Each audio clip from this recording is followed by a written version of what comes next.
Welcome back to the deep dive. You know that feeling when you walk into a supplement store, it's just chaos? Oh, it's a wall of promises. Exactly. A Yeah. wall of tubs all promising you speed, power, size. And I think the biggest question mark has always hung over the most classic supplement of all, creatine. It's a total information overload, and honestly, it's a marketing battlefield. You've got creatine HCl, ethyl ester, buffered creatine. All claiming to be the new, better version. Right, the next big thing. So our mission today is to take the stack of sources you shared, the actual clinical studies, not the flashy labels, and really figure out the scientific consensus. Yeah, what does the data actually say? Is the old classic creatine monohydrate still the king? Or should you be shelling out more money for these newcomers?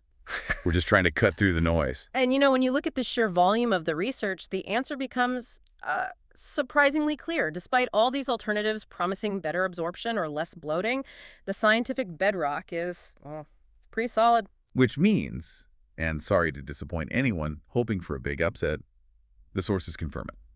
The winner is still creatine monohydrate, CM. Ooh. But we need to dig into why. Why is it still the benchmark? Because that's the high bar all these others are trying to clear and failing. We call it the scientific benchmark for a reason. It's not just because it's the oldest. Right. It's because it is the most widely used, the most recommended, and, the most studied performance supplement in history, period. When researchers talk about creatine, they're almost always talking about data from monohydrate. And the results from that data are just. They're not ambiguous at all. We're talking about real, measurable gains. Exactly. This isn't theory. This is adding numbers to your squat, improving your sprint times, seeing that real-world power increase. It's quantifiable. The whole point of taking creatine is to increase the phosphocreatine in your muscles, to saturate them. Think of it like a battery for your muscles. A rechargeable battery for short, intense bursts of energy. And creatine monohydrate is proven, over and over across decades, to charge that battery to full. And that long timeline, that brings up two really practical things for anyone listening. Safety and cost. Absolutely. The depth of research on CM, it gives us this incredible picture of its long-term safety. We know it's safe for continuous use. Which is huge if you plan on taking it for years. It's critical. Yeah. And then there's the price. It's always the cheapest one on the shelf. By a huge margin, usually. So you've got effective, proven, safe, and cheap. Hard to beat that combination. It really is. It sets an incredibly high standard. It means for any of these other forms to be worth it, they have to show they're either way better in performance. They're not. Or they offer some massive convenience that justifies the price jump without losing any of the effectiveness. Okay, let's unpack that. Let's dive into how they've tried to reinvent the wheel. We have to start with the one you hear about all the time now. Creatine hydrochloride, HCl. Ah, yes, HCl. It's marketed on a really simple principle, solubility. They add a hydrochloride group and boom, it dissolves instantly in water. And the claims are great, mixes easier, smaller dose, gentler on the stomach. All things that sound amazing, especially the part about avoiding the bloating some people say they get with monohydrate. So that sounds like a win then. If it's easier on your stomach, why wouldn't the sources just say, go for it? Because, and this is the key, solubility in a glass of water doesn't automatically mean it's better absorbed or used by your muscles. And that's what the sources show. While, yes, some people do genuinely prefer it because it mixes well and maybe feels better on their stomach, the evidence that it actually gets your muscles to peak saturation, it just isn't there. Not like with monohydrate. So you're trading off, you get a little convenience, maybe avoid some stomach issues. Maybe. But you lose that guarantee, that certainty from decades of data that shows you're actually filling up your muscles to the max. Precisely. If comfort is your number one priority, maybe HCl is an option for you. But if performance is the goal, monohydrate still has all the scientific weight behind it. We just don't have that same level of confidence with HCl yet. Right. Convenience isn't the same as effectiveness. Okay. Let's talk about one that was marketed heavily on better absorption. But the science. The science had a surprise. Creatine ethyl ester. CEE. CEE was a really interesting idea. The theory was you add an ethyl group, make it more fat soluble, and it should slip through cell membranes more easily. Better absorption. Sounds super smart on paper. You're basically optimizing the molecule for delivery. You would think so. But this is where the research just delivered a total aha moment, showing the complete opposite of what they wanted. This is a critical detail the sources flagged. The studies have flat out not shown CEE to be better than monohydrate, But what's really wild is that the data suggests CEE might actually be less effective. Wait, less. How? Your body actually prefers the basic version.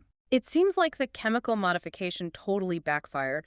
That ethyl group they added makes the molecule really unstable in the body. So instead of getting absorbed, A huge percentage of it just breaks down almost immediately into creatinine, which is just a waste product. Your body just gets rid of it. so you paid more for a fancy version that your body just throws away faster. That's what the data suggests. That is a devastating finding for a product. It doesn't just fail to beat the benchmark, it actually seems to sabotage the whole reason you're taking it. It really makes you question the whole idea of improving on these nutrients sometimes. The simplicity and the stability of monohydrate, I mean, that seems to be its superpower. Okay, so let's shift to the last group. These are the ones marketed specifically to fix that potential stomach issue. We're talking buffered creatines like crealkaline and magnesium creatine chelate. Right. So buffered creatine, the crealkaline type, the idea there is if you raise the pH, make it more alkaline, it stops your stomach acid from breaking the creatine down into that useless creatinine. And what about the magnesium chelate one? That one's a bit different. It's trying a synergistic approach. It pairs creatine with magnesium because magnesium is involved in energy production, so they hope it kind of enhances the effect. So we've got an acid buffer theory and a nutrient pairing theory. If we connect this back to what the sources are telling us, what's the bottom line on these fixes? The bottom line is, the research is pretty thin. And the whole idea that a ton of monohydrate converts to creatinine in your stomach, it's largely overblown. CM is actually pretty stable in stomach acid. So the whole problem that buffered creatine is trying to solve might not even be a real problem to begin with. For most people, exactly. For both the buffered forms and the chelate, the research just isn't there. I mean, not even in the same universe as monohydrate. They are niche solutions, not performance upgrades. So to wrap this section up then, all these alternatives, they offer different pitches. Solubility, stomach comfort, smaller doses. But not a single one has actually demonstrated in the research that it performs better than the original. That's the hard truth from the data. And that really leads us to the newer trends, which have given up on chemical changes and are all about convenience and format. Right. Micronized creatine. When you see that on a label, it sounds so high-tech. But what is it really? It's actually really simple. Micronized creatine is still just creatine monohydrate. No chemical change? None. They've just milled the powder into much, much smaller particles. The only benefit is user experience. It dissolves better, so you don't get that sandy grit at the bottom of your shaker. That's a key distinction for you listening. It's about convenience, not better results. You're paying a little extra for a finer powder. Exactly. You're paying for solubility, not better performance. And this whole convenience trend just gets taken to the extreme with the latest format, creatine gummies. Creatine gummies. I mean, they look fun, but what do the sources have to say about getting your performance gains from candy? Look, they're all about making it easy and tasty to take. They're for the person who just hates mixing powders. But they're way less cost-effective per gram. And they're just not designed for maximizing performance. They're a convenience item through and through. Which brings us right back around to the bottom line of this whole deep dive, doesn't it? It does. If your number one goal is maximizing your athletic performance, and you want that goal backed up by decades of clear, consistent data, the choice is obvious. Creatine monohydrate. It has the strongest scientific backing, the best long-term safety profile, and the most proven results for strength and power. The alternatives, they're selling convenience or solutions for very niche problems. They haven't moved the needle on performance. Simple, effective, and backed by decades of data.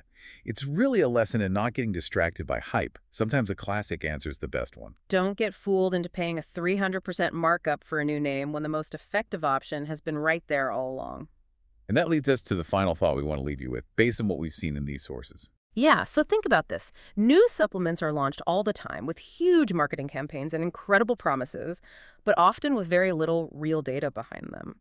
So how should you, personally, weigh something like a friend's recommendation or a slight increase in convenience against decades of solid, consistent scientific proof? It's a critical thinking exercise for that supplement aisle.